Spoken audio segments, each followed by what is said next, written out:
Alright, welcome back. We are doing Thermodynamic Homework Solutions, homework number 7. Problem number 2. We are basically doing entropy calculations for different situations. So, nothing in depth in terms of like a second analysis, more I have a change in entropy, how do I calculate a change in entropy doing the different methods. So the first one was more on steam, this one was more on a ideal gas. Okay.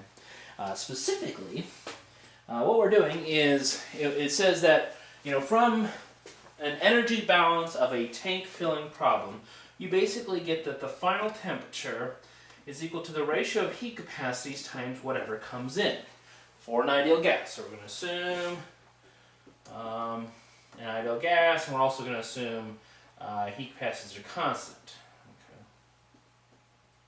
There's other things to assume with a tank filling problem, but we're not going to assume those. We're just going to assume these for this analysis, because all it's asking for is if the final pressure is half of what came in.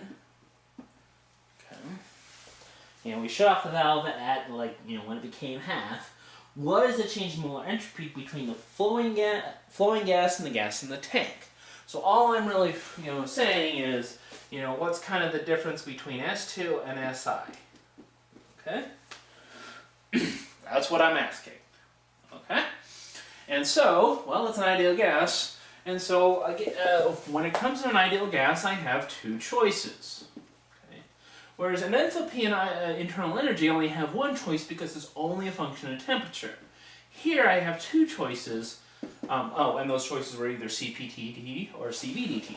Here I have Cp over T dt minus R natural log of P2 over P1, or Cv over T dt minus R, plus R natural log of V2 over V1. Okay? So those are my choices in this case. So I just have to look at, okay, what do I have? And which one makes more sense to use? Well, I have pressures, so I want to use the one with pressures. Okay, so delta S of the ideal gas is equal to Cp over T dt minus R natural log of P2 over P1, which means, so I'm going to integrate this, that becomes Cp natural log of T2 over T1, T2, okay, minus R natural log of P2 over P1.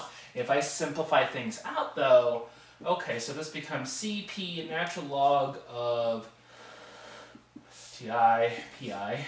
This becomes natural log of Cp over Cv Ti over Ti. Okay, so my Ti's are going to cancel out.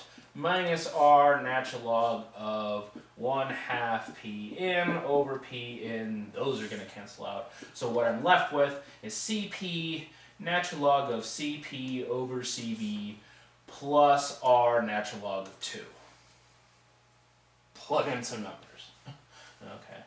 Actually, I don't think the problem has any numbers. But that's all it is. It's a straightforward formula. Really, the trick with entropy and ideal gases is determining what do I have, pressures or volumes? And it's just important to be consistent about what you have, pressures or volumes. But there's actually nothing more to that problem than that.